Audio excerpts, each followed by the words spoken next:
So here's the situation. PJ had just been pulled over by the popo for doing about double the speed limit and was only seconds away from a guard walking up to his window, bending him over the bonnet, stripping him of his licence, slipping inside his beloved car and driving it right out of his life. And I was getting a front row seat to this because I could hear it all through Tony's phone. Needless to say, he was done for. But there was still a little bit of hope, because I was about to tell him something over the phone that may get him completely off the hook. So let's rewind and I'll tell you how we all got here. But before I do that, I want to thank the sponsor of this video, Skillshare. Skillshare is an online learning community with more inspiring and creative classes than a dog has licks. So if you've ever considered investing in yourself for some personal growth, trying something new to find your talent, or expanding a new skill to help in your pursuit to catch the eye of those girls who are really into sporty guys, hello ladies! There's no women here. Weird. Well, no need to feel discouraged. I've yet to try darts, snooker, cricket, competitive eating and esports. They can't all fail. Then Skillshare is the perfect place to start. Lately I've enjoyed another class by Andy J. Pizza called Social Media for Creatives, 5 exercises to power your freelance career, which is not only clearly a cry for help from my dopamine receptors thanks to my recent dieting, but a fantastic guide for up-and-coming creatives or socially crippled creatives like myself to best approach and utilise social media better to help grow your business, audience or overall online presence, as well as a million other tips and tricks like the how and the where to engage with your fans. So if you're on the hunt to sharpen your existing skills or add a new notch to your creative bedpost, then the first 1,000 of my viewers to sign up through my link in the description will get a 1-month free trial of Skillshare so you can start exploring your creativity today. So it was just another typical boy racer evening, and we were prepping for an evening of your typical boy racer things. 69 in our cars together for a chat because we spent so much time driving we weren't quite sure if we knew how to walk anymore, nearly coming to blows because one of them scratched the shit out of a CD you lent him, and doing laps of the town to spot girls so you can drive past them and shout, "Summers!" out the window before speeding off. To this day I have no idea how that never got me laid. Women really are a mystery. Now, as you probably gathered by me mentioning CDs, this was a time where we didn't have internet to kill our boredom. Now, don't get me wrong, it was there and we did even have it on our phones, but there was little of interest on it. Downloading a JPEG could wipe out 20 quid's worth of credit, and the most damning thing of all, it was painfully slow. Just to put into perspective how slow it was, I got a ping on my phone yesterday and it was a download complete from a Nickelback MP3 I saved back in 2009. Finally! I fucking hate you, internet. So needless to say, when you were bored, and there was little outside of chats and bants with the boys that could remedy that. And this particular evening, we were bored. You see, I was doing laps of the town with my younger brother tagging along for some company, but it was one of those nights where none of the other lads were about. Must have been one of them nights where they're all off upgrading their cars with a stage 3 high-lift wankel shaft, outrunning the guards in their Citroen Saxo, and sucking lumps of hash out of the arses of exotic Waterford women. God, when I think back to all the bullshit stories young lads tell to impress each other, I'm embarrassed I believed half of it back then. So anyway, I gave PG a call to see if he was planning on coming into town at some stage. Turned out he was. Himself and Tony were cruising together and they were on their way in. Now, while we were waiting, we were messing with a blue LED strip that had come unstuck from the passenger footwell of the car. Any car lads out there knows the struggle of that shitty double-sided strips that come with interior car parts. You'd have more success sticking stuff down with a fresh dollop of ejaculate. But while we were fiddling with it, an LED strip went off in my head. Why am I making so many dad jokes lately? Connie, are you pregnant? Anyway, I knew PJ was coming from his house, and if you've ever seen a car enthusiast on a road he knows well, you'll know nothing will come faster than that. Won't you f***ing say a word? He'll be flooring it, is what I meant. I also knew that this very bright blue LED had a strobe setting. So if I were to perhaps hide out of sight on the road that he's coming in from, shoot out from behind him with my blue flashing light when he inevitably speeds by, then he'll think it's the guards, pull over, I'll rock up next to him, we'll all laugh and pull up for a chat. I'm sure you've all pieced it together by now, but for the slower among you, the guard pulling over PJ at the start of the video was me. He can count himself lucky it wasn't a Tuesday or I'd have been coming up behind him for a different type of pulling. So we hide in a little industrial estate just outside of town, and sure enough, 5 minutes later, PJ comes flying past at a speed that would only make sense if Anya Taylor-Joy's legs were at either side of the road. I shoot out behind him and start chasing him down the road with the blue strobe going, and while I'm doing that, my brother rings Tony so we can get a live reaction. And it worked like a charm. Soon as we get close enough to him, on comes his brake lights and he pulls in just as Tony answers the phone. And Tony confirms this by telling us that they're just after being pulled in by the guards. I didn't think it had actually worked until I heard PJ shouting in the background.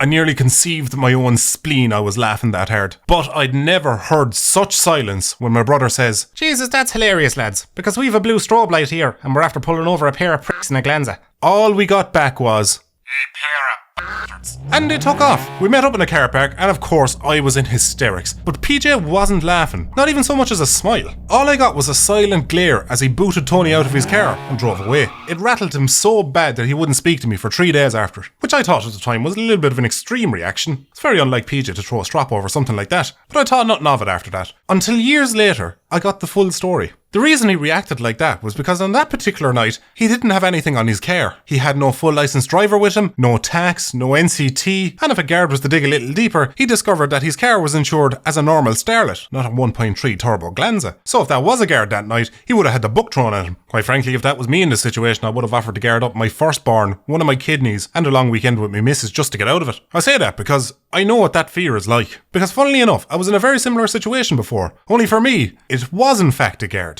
And you know what? Let me just explain. So after my beloved fanny wagon, my second car was a 1.3 litre 2000 Mitsubishi Colt, or Mirage as it's called in some countries for whatever reason. I know for you car lads out there, I've always drawn it as a 1.6 Myvec model in the past. I was taking some creative liberties because, well, it doesn't cost anything to run a drawn, does it? I did eventually get the Myvec version years later, you might have spotted in my videos before. But the one I'm talking about in this video is the 1.3 model one. Sorry, I know I'm boring the arse off of 8.7%, but it's relevant, so hang in there. Now, I was of course hoping, given it had 30% more engine than a fanny wagon, it'd be 30% faster. But I was wrong, because the engine was shit. If I was racing somebody in a Nissan Micra, they could make up the power difference by rocking forward and backward in their seat. The paint was as thin as a pube shadow, so you had to constantly stay on top of rust to stop the underside of it looking like Ed Sheeran's gooch. And if somebody spit in the ground and I drove through it, I'd completely flood the engine. Which wasn't that bad, because it's not like it rains in f***ing Ireland. But you'd be wrong in thinking I hated the car, because, again, I loved it. It handled way better than most hatchbacks of the time. It was a lot easier to convince a girl into than a Micra, and when stuff went wrong, it was easy to work on. So in typical fashion, I poured some dollary dues into modifying the car. Not performance parts, obviously. Would have had more joy tuning up an electric whisk. Not appearances either. I've always thought a body kit in a slow car is like buying Victoria's Secret underwear and putting it on Mickey Rourke. No, this time around I went all out on audio. I upgraded the head unit, all the speakers and the tweeters that came stock in the car, added an additional 6 more speakers on the back shelf, and in the boot I put a fantastic pair of great big tits.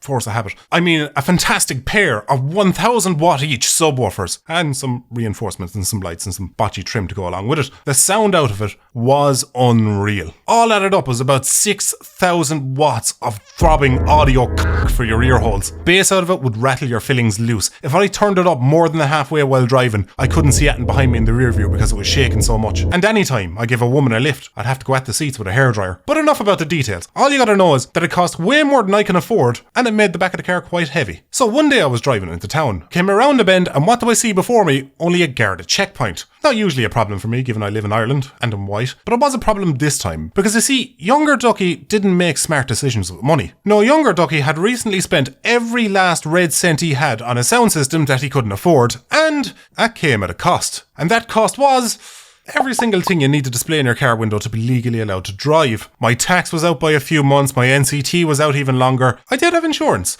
At a glance, they had actually cancelled it a few months previous. I just never sent them back the disc. So yeah, thanks to someone's up, I was driving into a pit of lions with a handful of unsupervised children, and there was no clever way around it. There was no turn-offs before it. The road was too quiet to get away with pulling a cheeky Yui. My only hope was that I'd be one of the lucky few that they just wave on through.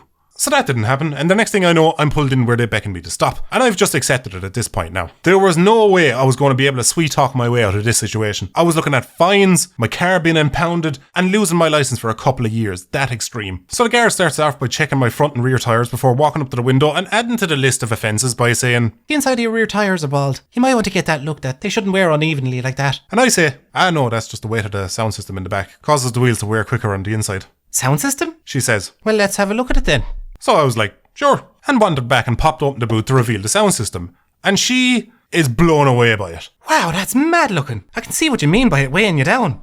Do you mind if I have a listen? So I oblige and play her a few seconds of a song, which fascinates her even more, especially now that she's noticed that there's a blue LED strip in the boot that pulses along with the music. And she's like, "That's amazing," and just continues to gush over it. Now, this whole interaction is pure alien to me at this stage, because normally, given the whole bi-racery looking car thing I've going on, guards tend to usually meet me with a bit more hostility. But this one was just all grins. The next thing she says to me, and I'm not even joking here, "Is that blue flashing light visible from the road with the boot closed? You wouldn't want people thinking you're the guards coming up behind them." Honestly, I think she might have been the one to plant that particular seed in me. So I told her it wasn't, it's all good. And she says, "Right, you can close the boot." And I was like, okay, this is it now. Small talk over.